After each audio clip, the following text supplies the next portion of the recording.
Can you do protective styles after getting a hair transplant? I always get comments saying, oh, don't do braids, you better stop with them braids, or there she goes putting braids in again. So I'm going to show you guys that you guys can still do braids and different hairstyles in your hair even after getting a hair transplant. This is how my hair transplant is looking, and when I'm doing my own, I always do them super loose. I'm not a hairstylist at all, but you guys can see I am tugging on the hair. It's not about to just pop out of your skull like I think people think. It's not going to just pop out of your scalp. It is implanted in there, and once you hit the 6-month mark is usually when your surgeons say you can go back to styling your hair like normal. I do all of my styles pretty loose because I don't keep mine in for super long and because I just don't like how tight it is on my hair. But as you guys can see, my hair is fine even in a protective style, and this is how my scalp looks. Even when I'm tugging on them, it's not about to just fall out of my head. This is also a close-up of my scalp. This is no filter. This is what my scalp looks like. This did used to be part of my forehead, but as you can see, it just looks like a normal scalp. There's really no scars or anything that is noticeable of me getting a hair transplant. And same as well with the back. A lot of times people think that I still have that huge bald spot back there.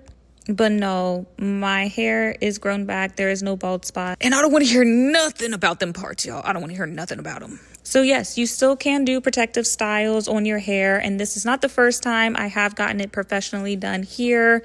Again, as you can see, my hair is not falling out, and it is perfectly safe to do as long as you are past that 6-month mark in. He said one day you'll leave this world behind, so live a life you will remember. My father told me when I was just a child, these are the nights that never die. Hey guys, welcome to day 30 of my hair transplant journey. I am so excited. I made it 30 days and my hairline is eating, y'all. My hairline is eating. I'm still happy with my result. If you're new here, I had a hair transplant, a FUE hair transplant. They extracted the follicles out of the back of my head and they placed them in the front and created a new hairline. So even if you're not missing any hair in the front, if you're not satisfied with your current hairline, you can still get a hair transplant. They can give you a new hairline, guys. I seen somebody online saying that they had the FUE hair transplant, the same one that I did, and they paid between $5 and $6 a graft, y'all, in North Carolina.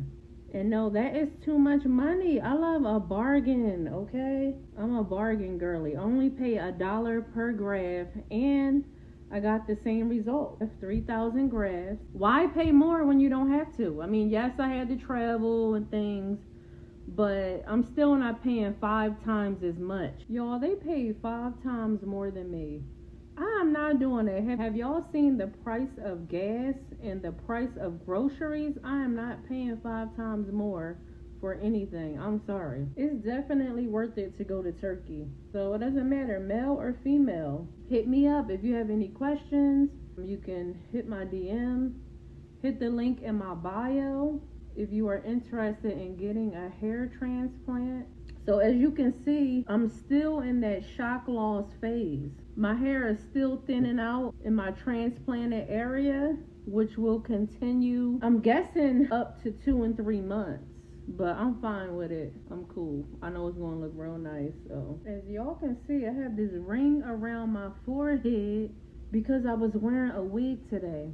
And I am so tired of wearing these wigs. I don't know what to do. Like, my goodness. I can't pretend. Don't you wanna be more than friends?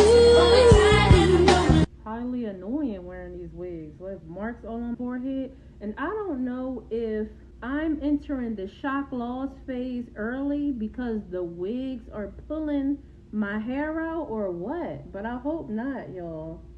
Are these wigs pulling my hair out? I do not recommend. If you do not want to wear a wig, don't wear one, because I'm moving backwards if the wigs are actually pulling out my hair. Way too hot for a wig right now. See how much my hair has grown, y'all? My hair is coming in very thick. I'm excited and I'm still happy with my result. We got hair transplants 5 months ago, and if you were thinking about getting one, just do it. If you're worried about shaving your head, there are places that you don't have to shave your head, but honestly, it's not that big of a deal. In 5 months, our hair completely grew back, plus the new hair we got implanted in is starting to grow. When you shave your head, it's actually a very liberating experience because you realize it's not so bad after all. You just have the option to have hair now. If you're worried about the price, there are so many different affordable options now with great results, especially because you can go around the world, and a lot of the places are around $3,000 to $5,000, which is really not too bad. I think one of the top reasons why guys don't get hair transplants is because of the stigma. Everybody thinks that, oh, I might be the only one. There are so many people that get hair transplants nowadays. It's really not a big deal. I would say probably half of Hollywood has gotten at least one hair transplant. And influencers and everybody you see on social media. It's really not that big of a deal. It's honestly more of a bonding thing at this point. You find new hair homies and follicle friends because everybody can relate to it now. All the guys are going through the same thing. Just do it. You won't regret it. If you're looking for a place to start, DM us or check the link in our bio. This is day 3 after my FUE hair transplant. Today was my first solo wash. The clinic basically said, good luck, motherfucker, and sent me on my way. Now we're here. So this is one of the most important parts of the healing process because these little grafts are expensive and I'm protecting every single one of them like they're on my tax refund. So far, everything is looking good, and I'm officially trusting the process. Even though I'm checking the mirror every 5 minutes, hoping that my hair grew overnight. So I'll be documenting this whole journey from healing to the glow up. So if you've ever thought about getting a hair transplant, or you're just here being nosy, hit that follow and come along for the ride because I'm curious to see what the fuck this shit gonna look like 6 months from now. Day 3 transplant update, wash day. Day 1 was surgery. Day 2, the clinic held my hand through my first wash. Day 3, they basically looked at me and said, don't fuck this shit up. They sent me home with 2 products, panthenol foam and an anti-hair loss shampoo. At this point, these bottles are more valuable than popping bottles in VIP. No sparklers, just hair follicles. The panthenol foam is basically babysitting my new hair. It keeps the grafts hydrated, softens the scabs, calms the itching, and protects all these expensive little follicles while they settle in. But be careful, they're here for a long time, not a good time. You use it for the first 2 weeks until the scabs naturally fall off. And no, don't be over there picking at them. Let them clock out on their own so the hair follicles don't fall out with them. To wash my hair, I gently spread the foam over the transplanted area without rubbing or scratching. Then I let it sit for about 30 minutes. After that comes the stressful part. Don't use the shower directly because that water pressure can damage the new grafts. Instead, you gently pour lukewarm or cool water over your head with a cup. I ain't gonna lie, I was pouring that water like I was baptizing these follicles, but after a while, I gave up. Shit took too long to get the soap out of my head. So I ended up putting my head under the sink faucet. And when I'm done, absolutely no towel, nope. These follicles are VIP guests right now, and they don't need no friction. They need peace. So I'm letting everything air dry and run down my face and back. For these next 2 weeks, the goal is simple. Be gentle, trust the process, and protect the investment.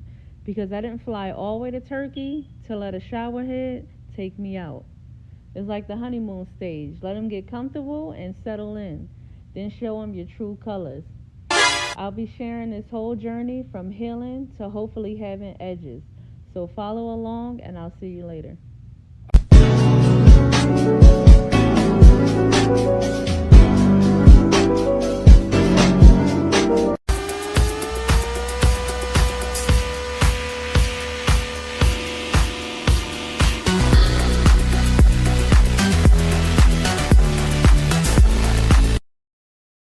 Things I wish I knew before my hair transplant part 2, because there was a lot of stuff I didn't know about the aftercare. Number 1, you're going to be scared to touch your head, and not just touch it, but you don't even want people to breathe on your head too often. Everything is scary. You don't want nothing to touch your head. Number 2, the numbness can feel weird for a long while. It wasn't necessarily painful, but just weird. Heaviness, tingling, itchiness, all of the above. Number 3, the donor area might bother you more than the front area. It was tender, it was itchy, it was shocky, it was more troublesome than the transplanted area.